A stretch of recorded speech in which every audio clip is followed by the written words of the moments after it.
Ada di sini bapak-bapak takut sama istri? Berhenti kau jadi laki-laki kalau takut sama istri. Apa mau takut? Nah kita setengah mati cari ikan uang. Saya seriusin Pak Menteri.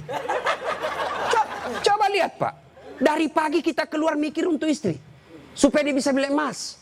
Supaya dia bisa pakai kudung yang bagus. Supaya dia bisa pakai tas yang mewah. Supaya dia bisa pakai sepatu yang up to date. Semua kita pikir itu. Mana pernah istri kita mikirkan kita bagaimana supaya kita pakai berlian? Tidak pernah. Kita pikir itu Pak. Bukan cuma di dunia, sampai di akhirat. Makanya tidak masuk akal saya kalau ada suami takut sama istrinya. Mana mau takut? Semua kita tanggung dunia akhirat. Ya, di dunia kita tanggung AC-nya. Di dunia kita tanggung cicilan mobil. Di akhirat kita tanggung lagi dosa istri. Lalu dia kasih takut-takut kita. Pret! Bagaimana ceritanya? Lain kalau dia kasih kita modal 10 miliar. Kau sudahlah, kau duduk saja. Kita takutlah nanti habis modal. Tapi kalau kita juga yang cari uang. Lalu kita takut sama istri. Tidak masuk akal saya.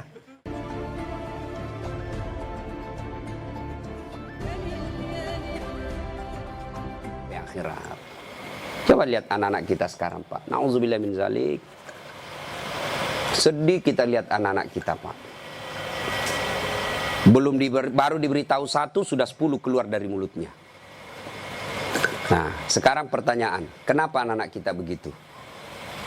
Kenapa kira-kira? Apakah sepenuhnya salah anak? Tidak. 90% salahnya orang tua mendidik anak kita. Salah dari mendidik. Silakan baca hasil penelitian psikologi pendidikan. Silakan baca tulisan-tulisan di koran, di majalah tentang proses pendidikan. Silakan. Tapi keliru dan sesat ketika Bapak Ibu tidak buka Quran, khususnya surah Luqman untuk mendidik anak. Kita baca riset rujukan dari Eropa, rujukan dari Amerika. Tapi kita tidak pernah buka Quran dalam mendidik anak. Hakul yakin, kalau kita jauhi Quran mendidik anak, maka anak kita bisa jadi cerdas, bisa jadi jabatan tinggi, tapi tidak tahu sopan santun kepada orang tuanya. Karena orang tua kita sekarang merasa hebat kalau anaknya pintar bahasa Inggris. Ustadz, itu anaknya hebat betul tetangga saya. Kenapa? Itu belum SD itu Ustadz sudah lancar bahasa Inggris. Apa hebatnya? Banyak yang begitu. Masa banyak Ustadz? Silakan bapak-bapak ke Inggris. Tanya Pak Menteri. Tanya Pak Menteri. Itu anak-anak di Inggris dari kecil ya bahasa Inggris Pak. Bener. Ayo. Meskipun dia lancar bahasa Korea, bahasa Inggris. Kalau berdoa dia pakai bahasa Inggris. Oh my God, please help me my mother. Pasti dia pakai bahasa Bugis juga kalau dia orang Bugis. Ya kan? Ngapain Pak? Maka didik anak kita Quran kembalinya. Satu kisah. Rasulullah ke suatu tempat. Dalam perjalanan ke tempat tersebut, Nabi melewati pemakaman. Nabi lalu bersabda, langkahkan kakimu dengan cepat ketika lewat pemakaman. Seluruh sahabat mempercepat langkahnya. Sampai Nabi di tujuan. Selesai urusan, balik lagi dengan rute yang sama. Lewat di pemakaman, seluruh sahabat melangkahkan kaki dengan cepat. Karena tadi diperintah cepat, tanpa perintah Nabi, percepat langkah. Nabi katakan, tidak usah, kau santai aja jalan. Ya Rasulullah, tadi pergi disuruh cepat, sekarang kau tidak. Kata Nabi, tadi itu, andai kau diberi telinga seperti pendengaranku. Tadi itu waktu pergi disiksa orang dalam kubur. Saya tidak mau lama-lama mendengarnya. Tidak tega saya mendengar dia disiksa, maka saya mau jauh supaya saya tidak dengar. Waktu pulang tidak lagi. Kenapa? Saya dengar berita dari Jibril. Allah perintahkan hentikan siksaanmu wahai penyiksa di kubur. Tidak mungkin saya siksa orang tuanya di kuburnya. Sementara anaknya di dunia lagi belajar mengaji membaca basmalah. Bismillahirrahmanirrahim. Baru kalimat basmalah dia baca anaknya. Allah sudah katakan berhenti kau siksa anaknya, orang tuanya. Nabi tidak mengatakan saya dengar anaknya kursus bahasa Inggris. Anaknya kursus aritmatika. Anaknya kursus komputer. Tidak. Tapi apa? Quran. Maka didik anak kita Quran. Ya Pak ya.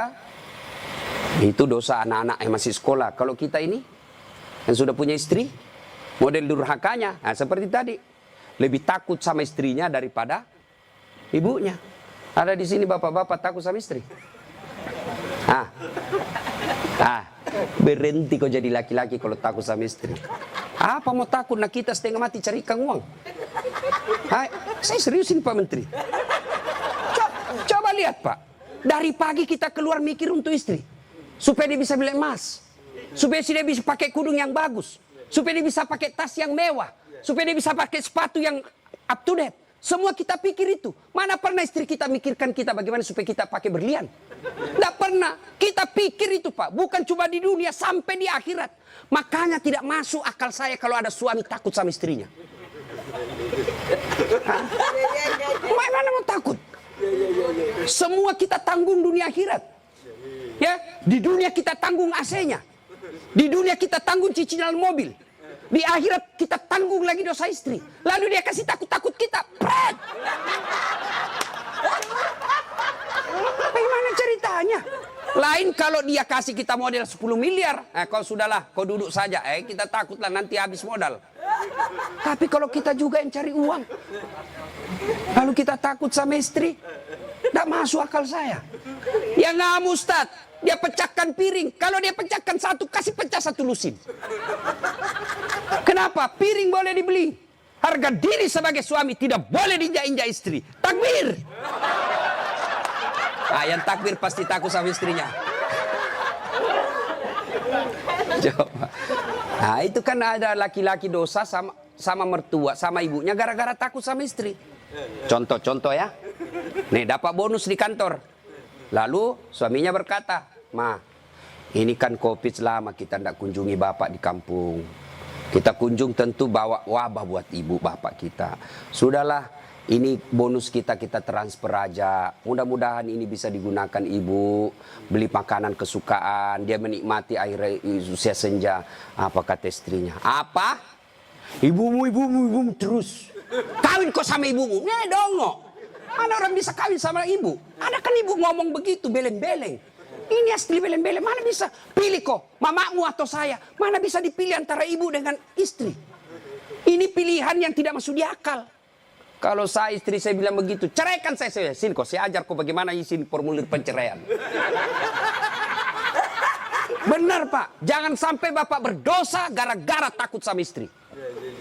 Hilang berkah hidup rumah tangga kalau ibu takut sama istri, berbuat baik sama orang tua gara-gara takut sama istri. Mestinya istri yang baik, dia sujud syukur ketika mertua anaknya. Kenapa? Berdoa, "Ya Allah, mudah-mudahan anakku juga seperti ini ketika saya sudah punya istri, masih mengingat saya." Tapi kalau dari kecil anak kita dipertontonkan tidak boleh berbuat baik sama mertua, maka begitu ibu nanti juga tua, dikasih masuk panti jompo sama anak mantunya. Si mau kok. Dengar ibu-ibu ya. Mestinya sujud syukur. Alhamdulillah saya punya suami perhatian betul sama mertua. Mudah-mudahan anak saya juga seperti ini. Ya Allah, terima kasih kau kirim orang tua ini. Gara-gara ini orang tua saya punya suami jadi menteri. Andai saja bukan suami ini, orang tua ini punya anak, mungkin suami saya pengangguran. Bersyukur dengan cara apa? Jangan halangi. Dan kita juga suami jangan bersebelah. Mertua juga kita adalah orang tua kita. Konsep Islam itu ada 3 orang tua. 1 ibu bapak, 2 mertua, 3 orang yang pernah mengajari ilmu. Itu orang tua kita. Maka yang baik, datang ibunya suami, istri yang kasih hadiah. Datang orang tuanya istri, suami yang kasih hadiah. Malah jangan sembunyi-sembunyi. Karena takut sama istri, masuk di dapur mamanya, "Mak, jadilah istri saya, mati saya." Beleng-beleng. Ya? Takbir. Jangan sampai bapak menjadi anak durhaka hanya karena takut kepada istri. Itu camkan itu Pak. Maka saya bilang sama istri saya, boleh kau marah-marah sama saya. Ada rezeki dari saya, kau habisi duit, itu rezekimu. Boleh kau maki-maki saya kalau kau marah. Boleh kau lempar kepalaku, yang penting tidak dikena. Satu yang tidak boleh sedengar, jangan pernah kau sakiti perasaan ibu saya. Begitu sakit perasaan ibu saya, tidak ada mantan orang tua. Tapi istri, banyak namanya mantan istri. Nah itu harus tegas, ini prinsip buat kita anak. Nah ini golongan pertama yang menderita ketika sakaratil maut, anak yang durhaka kepada orang tuanya. Bagaimana dengan almarhum anak Pak Tony? Atau kita yang sudah meninggal orang tuanya? Ustadz, saya dulu anak durhaka Ustadz. Berapa sering saya kasih keluar air mata ibu saya Ustadz. Tapi saya sudah sadar, saya sudah hijrah sekarang. Tapi orang tua saya sudah ada kubur. Gimana cara berbuat baiknya? 1, doakan. Mendoakan orang tua tidak harus pakai bahasa Arab. Mendoakan orang tua bagi yang menikah ada 4 minimal kita minta. Ya Allah, ampuni dosanya. 2, terima amalnya. Ada amal tidak diterima? Ada. Amal-amal pilkada. Sumbang jilbab 10.000 supaya dicoblos. Nah, nanti ya Allah mana jilbabku 10.000 kata malaikat, bos pilkada jilbabmu. Ya, tidak sampai. Pun kalau ada amal orang tua kita seperti itu, dia pernah caleg, maka kita berdoa, ya Allah terima amalnya orang tuaku. Yang ketiga, lipat gandakan amalnya tersebut. Dan yang keempat, lapangkan alam kuburnya, jadikan kuburnya menjadi taman-taman surga. Lalu tutup dengan doa yang ada Al-Quran, Allahumma ghafirli wali walidayya warhamhuma kama rabbayani shaghira. Doakan. Yang kedua, cara berbuat baik kepada orang tua semeninggal adalah bersedekah atas nama orang tua. Saudara-saudara sekalian, saya sebagai anak pertama, ini memang ada hak waris kita. Rumah ini kita 4 bersaudara, kita punya hak waris. Tapi inilah peninggalan Bapak yang beliau sejak jadi pegawai sampai pensiun mencicil rumah ini. Tidak elok rasanya begitu meninggal, beliau tidak menikmati rumah ini. Lebih baik rumah ini kita jual, kita belikan beliau jadikan masjid. Setengah dari ini warisan barulah kita bagi. Bagaimana adik-adik? Setuju? Setuju Kak. Nah, biasa kalau ada begini istri yang menghasut. Apa kek, kau kan anak pertama, masa kau mau diatur sama adikmu, dongo ini. Itu biasa itu begitu.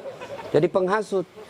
Bersedekah atas nama orang tua. Ada lagi yang berkata tidak sampai kalau sudah meninggal Ustadz. Mau bukti bahwa sedekah kepada orang meninggal sampai? Mau bukti? Mau Pak? Mau, saya kasih bukti. Gimana caranya? Bapak meninggal dulu, saya kirimkan sedekah. Sebab yang begini alam gaib Pak, tidak bisa diakali. Kalau Bapak tidak percaya sudah mati duluan deh, saya kirim Fatihah dengan binatang kurban. Yang ketiga, cara berbuat baik kepada orang tua sudah meninggal adalah mengunjungi karib kerabatnya. Besok lusa anaknya almarhum ya masih hidup teman-temannya Bapak, ketika sudah usur anaknya sudah menjadi pembesar, maka kunjungi karibnya. Itulah cara berbuat baik kepada orang tua yang sudah meninggal. Dan yang paling konkret, kalau mau berbuat baik kepada orang tua sudah meninggal adalah jadilah anak yang soleh atau soleha. Nah ibu bapak saudara-saudara sekalian. Nah ini yang perlu diluruskan. Orang datang melayat, 1, banyak nginjak-nginjak sunnah Nabi. 2, tidak ada manfaat buat orang meninggal. 3, datang bawa dosa. Coba lihat prakteknya saya lihat ini. Kenapa saya bilang datang bawa dosa? Datanglah ibu-ibu gaul.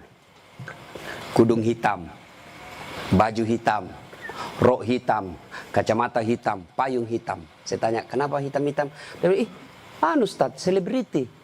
Tidak, sunnah itu putih-putih. Dosa enggak hitam-hitam? Tidak, tapi dicintai Allah dan Rasulnya kalau Bapak Ibu pakai putih-putih. 2, datang tambah-tambah dosa. Itu tadi sunnah Nabi. Yang kedua, datang tambah-tambah dosa. Kenapa tambah-tambah dosa? Datang cerita jelek aja orang Pak. Lewat 1, terutama ibu-ibu tuh. Mulai pintu dia lihat Pak. Mulai dilihat dari ujung rambut sampai ujung kaki. Lewat si Kobi itu kata orang Bugis. Si Kobi nih. Apa? Dia tidak cerita tapi mulutnya matanya sinis. Kenapa? Lipstiknya palsu. Kenapa kau tahu? Melengket di giginya. Sudah 1 dia gosip. Lewat lagi 1. Tidak serasi kudunya sama roknya. Dia bilang iyo kayak umbul-umbul. Bahkan Ustadz pun digosipnya. Lewat Ustadz Dasar, itu juga bajunya yang di YouTube. Tadi saya lewat, saya dengar, itu juga bajunya yang di YouTube itu Pak Ustadz. Kenapa? Saya pakai baju kau yang sibuk. Nah, itu gosip. Maka ibu majelis taklim saya di Makassar, saya anjurkan. Ibu datang melayat, 1, ada wudhu. 2, bawa Quran minimal surah Yasin. 3, begitu datang, ibu baca Yasin bareng-bareng. Tidak bisa baca Yasin bareng-bareng, itu majelis taklim yang baik. Ketua majelis taklimnya, saudara-saudara sekalian, mari kita baca Yasin bareng-bareng, saya pimpin. Itu majelis taklim yang manfaat. Bukan ngurus baju seragam. Apalagi memanfaatkan pilkada. Pak, anggota majelis taklim saya 300 Pak. Tapi amban Pak, tapi minta tolong seragam Pak ya. Ada juga majelis taklim memanfaatkan begitu proposal banyak ketika pilkada. Nah, maka majelis taklim yang bagus, ada orang wafat, pimpin tahlilan. Sudah itu tidak bisa baca Yasin Ustaz. Sudah baca Al-Fatihah. Buru-buru Ustaz. Sudah baca Kul huwallah 3 kali. Masih juga buru-buru Ustaz. Sudah tidak tahu baca itu semua Ustaz. Sudah, baca saja. La ilaha illallah, la ilaha illallah, la ilaha. Itu aja kita ulang-ulang selama kita melayat. Itu pun tidak bisa Ustaz. Ya sudah, kau diam saja. Tidak bisa juga diam Ustaz. Ya cepat kau pulang. Daripada tinggal bawa dosa saja. Nah, sudah. Yang ketiga, kenapa tidak ada manfaat buat orang meninggal? Tidak ada yang sholat jenazah. Bagaimana orang lain mau sholat jenazah? Keluarganya aja tidak ada sholat jenazah. Mantunya sibuk ngurus ambulans, iparnya sibuk ngurus tenda, anaknya sibuk ngurus konsumsi. Tidak ada ikut sholat jenazah. Orang lain yang sholat jenazah. Orang lain belum tentu ikhlas. Banyak yang sholat Ustaz. Kenapa banyak? Karena bapaknya menteri. Jadi tidak ikhlas orang. Tapi coba kalau keluarganya, pasti ikhlas. Saya hampir jarang sekali melihat ibu-ibu sholat jenazah. Jarang. Maka jangan heran ketika ibu meninggal, sedikit juga yang sholat jenazah. Kenapa? Karena waktu hidup, jarang dia sholat jenazah. Maka wafatnya pun sedikit yang sholat jenazah. Ustaz tidak muat rumahnya Ustaz, di teras. Ustaz tidak ada air, tayamum. Ustaz tidak ada air, boleh tidak wudhu. Imam Syafi'i mensyaratkan wudhu, Imam Ahmad boleh tidak wudhu. Karena itu bukan sholat, dia hanya doa. Saya tidak tahu bacanya Ustaz, ikut saja sama imam. Yang penting, takbir 4 kali, jangan ruku. Kalau bapak ruku, siap-siap malu sendiri. Nah, ini cerita, wallahu alam benar atau tidak. Cerita ini, takbir imam. Allahu Akbar, takbir juga dia, Allahu Akbar. Takbir kedua imam, Allahu Akbar, dia ruku. Dia, kenapa saya sendirian ruku ini? Takbir ketiga imam, dia, sekalian sujud deh. Dia sujud. Pas selesai sholat, ditanya, hei, kenapa kau sujud? Dia bilang ini orang banyak sekali dosanya. Tidak diampuni kalau tidak ruku. Supaya habis sekalian, ya sekalian saya sujud. Ah, ini jawaban orang kepepet. Nah, ibu bapak, saudara-saudara sekalian. Ya. Habis baterainya. Ibu bapak yang saya muliakan. Nah, masuklah, diantarlah kita. Nah, diantar ini lagi yang banyak kadangkala mempermalukan Islam. Saya tidak tahu kalau di sini. Saya melihat kalau di daerah sebagian Makassar, Pak, orang meninggal, kala-kala demo, Pak. Naik di mobil, dia putar bajunya, orang mati, orang mati. Wah, minggir. Sampai mobilnya orang dilempar, jangan begitu. Ngapain buru-buru? Jadi sebelum diantar jenazah, keluarga yang berduka pidato. Terima kasih Bapak Ibu sudah memberikan kami dukungan moral. Tapi tolong jangan mempermalukan kami di jalan. Jangan lagi menambah duka kami dengan mengganggu pengguna jalan yang lain. Saya kalau pergi mengajar, tiba-tiba jenazah di mobil jenazah, bagus cara pengantarannya, saya minggir Pak, saya kirimkan Fatihah. Kirim Fatihah untuk Rasulullah, saya ikutkan jenazah yang diantar. Tapi kalau menakutkan, tidak ada yang mau doakan. Ya? Ngapain buru-buru? Ngapain buru-buru? Kan ada lagi yang paham, tidak tahu dari mana dia belajar. Katanya kalau terlambat disiksa. Bagaimana ceritanya? Kalau dilewati 5 manu, disiksa orang meninggal. Orang meninggal kalau dia... Itu orang sholat, bagi orang yang hidup, orang meninggal, tidak bakal dia disiksa gara-gara dia terlambat dikubur. Ngapain buru-buru? Itu juga sudah ada liangnya sudah siap. Semua apa perluan pemakaman sudah siap. Apalagi kalau ada wasiat orang yang meninggal. Jangan kau kubur saya sebelum anakku datang dari Amerika. Wajib kita tunggu. Itu wasiat. Ada 7 kewajiban orang hidup terhadap orang mati. 1 diantaranya wasiat. Kecuali wasiatnya bertentangan agama atau melanggar mengandung mudarat. Misal, jangan pernah kau kuburkan saya di tempat kopi. Kuburkan saya di kampung. Tapi keputusan pemerintah pukul karena dia wafat karena COVID, ya boleh tidak diamalkan wasiatnya. Kenapa? Karena dia mengandung mudarat. Atau dia bilang kuburkan saya di kampung. Tapi begitu mau dikuburkan ada badai, tidak bisa nyebrang pulau. Nah, boleh itu karena di luar kemampuan kita. Atau besok-besok saya meninggal kasih narkoba di atas kuburku. Karena dia pecandu narkoba. Ah, tidak boleh itu Pak, melanggar ya. Jadi Bapak, saudara-saudara sekalian. Nah, sampailah kita di pemakaman. Nah, ini juga yang perlu diluruskan. Berapa banyak orang yang sampai pemakaman tidak melaksanakan sunnah Rasul. Diajarkan begitu sampai pemakaman, ucapkan Assalamualaikum ya ahlal kubur. Ya, tidak tahu itu cukup. Semoga keselamatan bagi kemuliaan ke semua penghuni kubur. Insya Allah saya ikut menyusulmu. Nah, ada lagi pelanggaran yang kita lakukan apa? Menginjak-injak batu nisan. Tidak boleh sama menduduki batu api neraka itu Pak. Ada yang sampai duduk sambil merokok di atas batu nisannya orang. Tidak boleh. Pemakamannya padat Ustaz, bapak tidak usah masuk, cukup yang memikul. Bagaimana yang memikul Ustaz? Boleh karena dia darurat. Karena kalau satu langkah jatuh Pak, jatuh jenazah. Sudah dimakamkan, sudah selesai. Kembalilah pemakam. Ya, tinggallah kita. Bapak merantau ke Papua. Tidak nyaman di Papua, kembali ke kampung, Sulawesi Tenggara. Merantau lagi ke Surabaya, di Surabaya tidak nyaman, kembali lagi ke kampung. Merantau lagi ke Makassar, Makassar tidak nyaman, kembali lagi ke kampung. Masih ada pilihan. Bapak pegawai negeri ditugaskan ke Papua, tidak nyaman, tidak ada sinyal, Bapak boleh pensiun dini. Tidak disenang saya sama menteri saya, boleh Bapak pensiun dini, tidak ada masalah. Tapi begitu Bapak masuk kubur, senang tidak senang, tinggal kau di situ, tidak boleh kau keluar lagi. Siapa orang yang tersiksa di dalam kubur? Yang pertama kata Nabi, al-mutahawilu bis-sholah, yang menganggap enteng sholat. Orang yang menganggap enteng sholat, Pak, jangan, sudah. Sholat itu di akhirat nanti barcode. Bapak beli elektronik kan sekarang pakai barcode, ya kan? Bapak begitu setor jualan, berarti ini boleh bawa. Di akhirat kalau Bapak di barcode, bagus sholatnya. Tidurkan dia kata Nabi seperti tidurnya tidur pengantin baru. Tapi di barcode, hilang, redup-redup. Ini macet. Ini sholat Jumat, hari Jumat saja. Paling terlambat datang, paling cepat pulang. Orang khotbah dia tidur. Begitu bangun, aliran apa yang tidak ada khotbahnya? Bukan aliran apa, kau yang tidur beleng. Percaya Pak, orang yang tidak ada sholat demi Allah. Bapak tidak puasa, masih boleh disebut Islam. Bapak tidak haji, masih boleh disebut Islam. Bapak tidak bayar zakat, masih disebut Islam. Tapi tidak sholat, Imam Syafi'i menghukuminya, disuruh bertobat dan dia tidak mau, boleh dihukum mati. Itu kalau Imam Syafi'i. Disuruh sholat dan dia tidak mau. Disuruh bertobat dia tidak mau, kata Imam Syafi'i, boleh dia dihukum mati. Begitu pentingnya sholat. Ketika Allah perintah puasa, ayat saja turun. Allah perintah haji, ayat saja turun. Allah perintah zakat, ayat saja turun.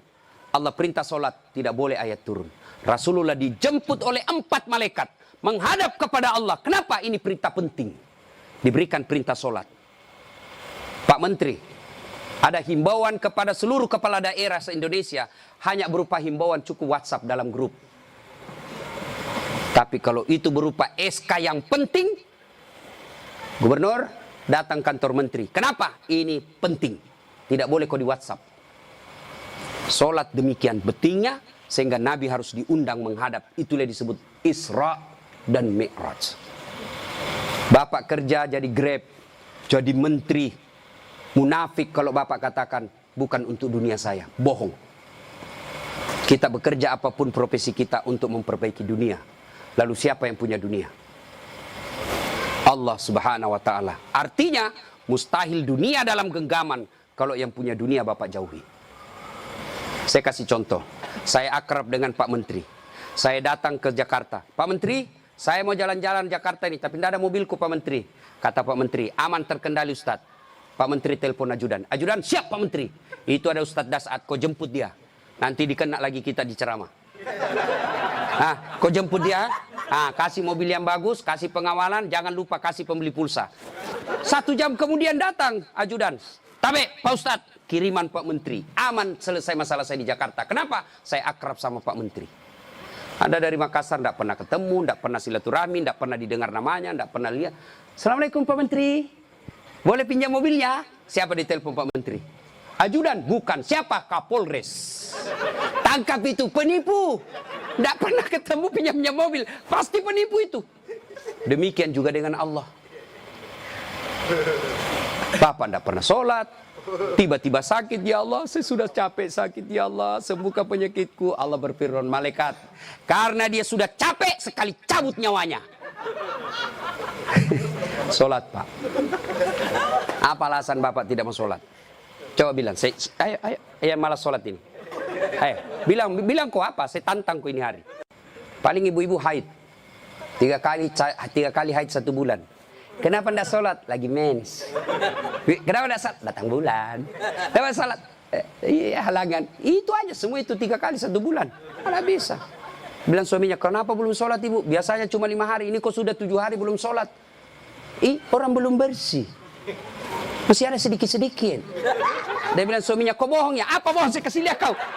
Beleng-beleng. Apa kasih lihat dong kok? Ya. Apalagi ibu-ibu banyak ndak sholat. Kalau ada pesta pengantin, mukanya dikira tembok. Coklat, biru, krem, abu-abu. Nah. Apalagi banyak ibu ndak sholat. Gara-gara apa? Jilbab. Jilbab sakaratil maut. 3 lapis. Saya ini keliling-keliling ceramah Pak. Saya ke Brunei, itu ibu di sana siku 3 saja kasih peniti selesai. Di Malaysia juga begitu, Filipina Selatan juga begitu. Saudi lebih gampang masuk kasih selesai Pak. Di sini la haula wala quwata illa billah. Bingung saya bisa lihat, saya lihat dia pengantin gimana caranya dipakainya. 3 lapis Pak, ada miring-miring sedikit. Nah, ada cipin-cipin ini, ada kayak pohon di belakangnya. Begitu dia bilang suaminya, Bu, kau pergi sholat. Sadar kok Pak, saya sadar, saya suruh kau sholat, bis sholat. Kau ndak lihat ini Pak, 1 jam dipakai di jilbab. Dongo. Gara-gara jilbab ndak sholat, beleng-beleng. Ya nggak tahu Bu, saya suruh sini sholat Pak. Adik-adik, saya bisa cerita seperti ini karena saya alami. Percayalah Pak, mustahil Allah sengsarakan hidupnya orang baik sholatnya. Tuhan apa yang sengsarakan hidupnya orang baik sholatnya? Udahlah Pak, Bapak mau dekat sama Pak Menteri, ndak usah cari muka sama Menteri. Muka Bapak sudah bagus. Ada juga siapa. Cemen lu men. Kerja aja yang baik. Selebihnya sholat, minta kepada Allah. Kecil buat Allah jadi menteri. Kecil buat Allah dapat proyek, kecil. Jangankan yang tidak masuk, yang masuk akal. Tidak masuk akal Allah kasih. Masuk akal ndak manusia dibakar hidup-hidup bisa hidup? Masuk akal ndak? Nggak masuk akal, tapi kalau Allah mau, Ibrahim alaihissalam dibakar keluar kedinginan. Masuk akal nggak perempuan hamil tidak pernah disentuh laki-laki? Kata ilmu kedokteran, nggak mungkin Ustadz. Tapi kalau Allah yang mau, Siti Maryam. Akhir Isa tanpa pernah disentuh laki-laki. Cuma sekarang banyak perempuan mau sayangan Siti Maryam. Ada suaminya ada nanya, beleng-beleng. Coba. Coba. Subhanallah. Banyak kejadian tidak masuk akal tapi terjadi. Masuk akal enggak orang bisa hidup dalam perut ikan? Ada pernah masuk perut ikan? Kalau saya ikan masuk dalam perutku. Kalau Allah yang mau, Yunus alaihissalam 40 hari dalam perut ikan, hidup keluar dengan selamat. Apalagi sekedar punya mobil kecil buat Allah, kecil. Lunas rumahmu kecil buat Allah, terhindar dari wabah kecil buat Allah. Allah cuma minta ista'inu bisabri wassalah. Sabar, perbaiki solatmu, saya yang selesaikan semua masalahmu. Itu janji Allah, bukan janji caleg. Kalau caleg Pak dikasih semua kita namanya Pak, pilih saya, gampang, sama-sama kita orang Bugis. Ini masalah, ada masalahmu telepon saya 24 jam. Begitu ada masalahnya dia ganti nomor HP-nya Pak. Bapak saudara-saudara sekalian, banyak yang ini saya sampaikan tapi waktu yang terbatas. Pada akhirnya saya tidak pernah berpikir berdiri di tempat ini. Mestinya jadwal saya ada di Makassar takziah malam ini. Tapi begitu Pak Herman telepon dan dibicarakan saya sama Pak Menteri, saya lupa janji saya 2 Pak. Ceramah saya hari ini di Makassar, saya lupa Pak. Itu pasti karena orang yang meninggal orang baik. Saya terharu tadi istri beliau mengatakan, Ustadz, 3 bulan sebelum beliau wafat, ceramahnya Ustadz selalu dia putar. Maka beliau katakan, saya terharu Ustadz karena saya tidak tahu kalau Ustadz yang mau ceramah malam ini. Ini karena kekuatan silaturahim. Ini karena pejabat yang baik. Ya. Banyak-banyak pejabat saya kenal Pak, kalau temannya meninggal paling kirim bunga. Ini alhamdulillah hadir memberikan dukungan dan mendatangkan Ustadz Dasat. Macam Pak Eko. Alhamdulillah ya. Bapak, saudara-saudara sekalian, sebelum kita akhiri, saya mau bertanya dan ini pasti dicatat oleh malaikat. Apakah Bapak Ibu bersaksi bahwa almarhum orang baik? Kalau ada dosa dan kesalahan dimaafkan? Catat ya malaikat, inilah menjadi amal kebaikan buat almarhum. Banyak yang ingin saya sampaikan tapi waktu yang sangat terbatas. Untuk ingin mendengarkan ceramah saya lagi, gampang, silahkan buka channel YouTube saya, Dasat Latif. Nah, jangan lupa like and share. Atau di Instagram @latif1212. Terima kasih. Sebagai kesimpulan, kullu nafsin sa'ikatil maut. Semua yang hidup pasti akan mati. Al mautu babun. Mati adalah pintu yang setiap kita pasti melewatinya. Karenanya, yang jadi masalah sesungguhnya bukan mati itu. Yang jadi masalah adalah sudah siapkah kita menghadapi kematian itu. Dan apa bekal sebaik-baik dalam menghadapi kematian? Satu diantaranya takwa. Dan takwa itu operasionalnya, wujud nyatanya. Birrul walidain, berbuat baik kepada kedua orang tua. Dan peliharalah sholat dengan sebaik-baiknya. Demikian, lebih dan kurangnya mohon dimaafkan. Nun wal kalam ya misturun. Billahi fisabilil haq. Sebelum kita akhiri, mari kita kirimkan suratul Fatihah kepada Rasulullah Muhammad SAW.